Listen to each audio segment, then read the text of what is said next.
church, for example. Oh, that's something, that's a pattern, and it's all sort of, all these sort of visual memories that one has. For me personally, as a designer, I know the elements that I enjoy working with, but I understand that, everybody works with different elements. And on that, another very different note, I just want to pose a question to both my panelists. How important is mentorship in your field? I know that with you, Ms. Colleen, you were mentoring one of my very good friends, Rachel, from the Motherboard Project. Yes, I know Rachel yeah, very well. She's a very good it's an informal mentorship. It's not formalized. It's a conversation. Yes. I think mentorship is just, people having conversations and speaking about their difficulties, and it's not always that, the so-called mentor can offer a direct solution immediately. Sometimes we just need people to listen to us and to hear what we've got to say. And again, there could be something that is said in that conversation that goes, aha, oh wow, I could do it like this. I've been trying to do it a different way, and now today somebody else has given me a slightly different way of looking at it, and I could find a solution that way. And let's face it, as designers, in all of our creative spheres, we're very solutions-driven. We have to be solutions-driven in order to take out of any project what we hope to gain out of it. We've got to find the solution to everything. And I know, daily, daily I have situations where I have to say, well, what is the solution to this particular issue? And it's not always a problem. It doesn't have to be a problem in order for you to find a solution. It's just a situation. And it's what is the best outcome of this particular situation, whether it's in the actual design of the garment, or whether it's in the fabric that you're using, or it could be a people issue. There's a myriad of things that it could be. So definitely, I think mentorship is really important in terms of being together in an industry and knowing that there are people that you can speak to when you are feeling in a certain, you have a certain thing that you want to discuss, or actually just saying hello. Yeah. I think that's important. I completely agree with you. Ms. Benedette is now back on, so I want to touch back on that conversation with Mr. Lungel, apologies, later, but I agree with you. Mentorship is not a paid form of conversation. No, and yeah. It cannot be frameworked into a box in terms of its measurables and its outcome. It's really a conversation, and it's something I also get all the time, that can you mentor us or can you charge for this? You can't charge, because the outcome, you can't measure the outcome, because it's based on conversation. But I want to just go and to Ms. Benedette. Hi, welcome. Thank you, Fizela. Nice to be here. Thanks for inviting me. You're welcome. I'm so sorry about your Zoom. We have been waiting to hear your stance on supporting emerging furniture designers in the growing industry. We had a conversation with Mr. Kaba, who's here as well, on the floor, on his experience and on trends and the market and the work that he does. And I also did pose a question to him in terms of, apart from the main question, which yours is on supporting emerging furniture designers in the growing industry. Furthermore to that question, I'd also like to know, where does sustainability in furniture play a role globally and also within the country? Are we gone again? Oh, there you are. Did you lose me, or should I repeat? No, it's fine. I think I got all of that. Thank you very much for the question, Fizile. I think just to touch on, because I think there was a number of questions in that, just in terms of supporting emerging designers in the furniture industry, you made a comment earlier on to say that we've just arrived. I think in the furniture design space, I think as the furniture industry also, we've just arrived. Historically, furniture design was a copy and paste of what was going on internationally in the world. And over the years, and I think with COVID also, it's kind of sped things up and put a light on it, where there is we have amazing talent, amazing potential in the country. We don't have to go look overseas for that talent. We have it here, homegrown South African born talent.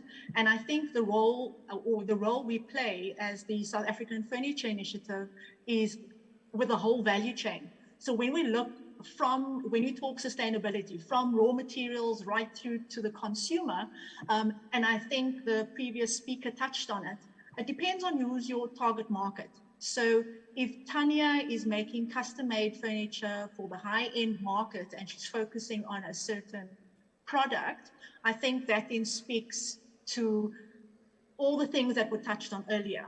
When it comes to pricing, how you're marketing, and I think what I want to say in terms of where we fit in, if that was Tanya, a graduate from university wanting to start a career in the furniture space, SAFI provides that support in terms of everything we've just mentioned now, whether it's assistance in terms of understanding which markets to go into. So there's various furniture industry. And as a furniture designer, they are given support services, they are given guidance to the value chain. Tanya wants to prototype her idea, she wants to prototype her design, her concept, and we would be that platform, that connection between the raw material suppliers and the manufacturers and the retailers in terms of making those connections. And also just in terms of access to information. You asked earlier, Fizela, where do you start? So we've become the Wikipedia, the Google, the Yellow Pages, for the furniture industry. And we've built on that through and going through the journey and experiences with both furniture designers and retailers and manufacturers in the furniture industry. By them bringing their situation or their problem or their question to the platform, we're able to, with them, actually come to solutions.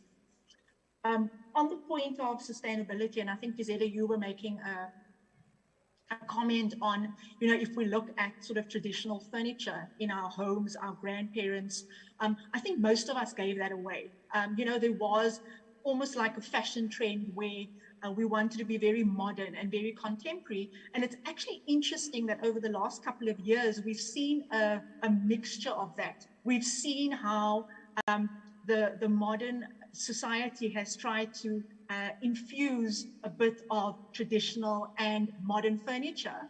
And they would take a solid wood claw and ball table and try and bring in a bit of modern to that. And that's where the sustainability and the design and the aspects all come in. And that would be ideally for your high-end niche, very custom-made market.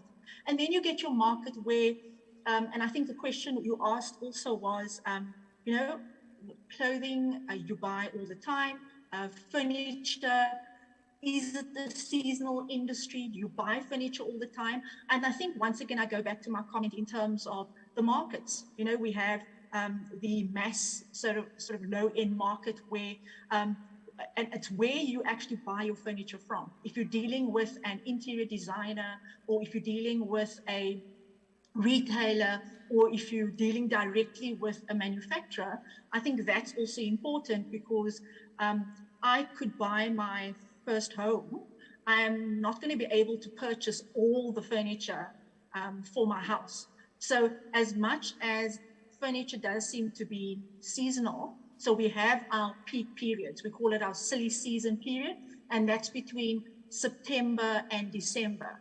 Everyone's renovating and decorating and changing the interiors of their homes, and how they've also become innovative, the designers and the manufacturers and the retailers, is that you now, I'll use an example of a lounge suite or a couch. is that you have now slip-on covers. So instead of, you could have a beige lounge suite this year, and it could be in a certain textile or fabric.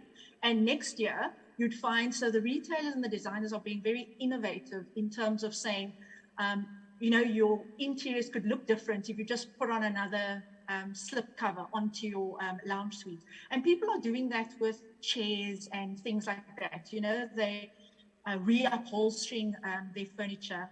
You know, they, like I say, repurposing their items in their home. And especially during what's happened during COVID and lockdown, the move from working from home, and in terms of making sure that our living spaces, our working spaces, our learning spaces, you know, and I think a lot has happened over the last 2 years, and it's amazing the design, thought, and potential and ideas that's come up in terms of the home office space, and how much collaboration has happened between players in the value chain, retailers and designers, manufacturers and designers, and the amazing products and designs that's come out of that. I hope I've answered your question, Fizela. Thanks. No, you have, but are you still there? I still Yes, had I one am. more. I still had one more. No problem. How feasible or how practical is it for fabrics or for textiles in the furniture industry to be sustainable? Because, and also maybe your definition, because I mean you work with leather, you know, do you define that as sustainable because it's organic animal? Or I'm just curious, you know, how feasible is it? Because it is quite an expensive, it's like a luxury industry. So how feasible is it for textiles that make furniture to be sustainable, or is everything sustainable, including wood? Yeah, I think once again it depends on the market segment you're in. So you have shawl that is his whole, and I think the previous panelist alluded to that, is that, you know, depending on what your brand, your company vision is. So if you branding yourself as a sustainable or marketing your product as sustainable, you would then, from primary to tertiary, would look at all of those components in there. So you do have on the retail floor where there isn't sustainable fabrics or timber that's used, but that's not the selling point. You know, the selling point to that consumer or to that market is not around sustainability, sorry. Whereas you walk into, or you go online and you see some products, the whole selling point and the brand of it is around sustainability. We'll talk from products from cradle to grave, you know, whether you're making a baby cot or whether you're making a coffin. You know, there is and reclaimed wood and how people are. So I hope I've answered, or tried to answer your question, Fizela. It's just, it depends on, you know, you'll see it. And I think Tanya mentioned it earlier, someone mentioned it earlier, it's quite new, the sustainability conversation and doing the research and actually starting on initiatives is still very new, and we're starting to see more and more designers moving towards promoting the sustainability as part of their marketing and branding. Thank you. Okay, superb. South African Furniture Initiative, are there any programs that young people can look towards that you guys create for them? I don't know, maybe in the likes of maybe fairs like Decorex or development programs. Where can the youth find information on, apart from, I guess, the website, on your programs? Yeah, so on our social media platforms, on our website, we also, and just to give an example, we've taken emerging designers and we've taken markets. A designer will come back to me and say to me, they are asking for an EU1 certificate. What is that? And then just to make an example, and that's where it starts. And we will then provide that information or put them in contact with who so we are the connector.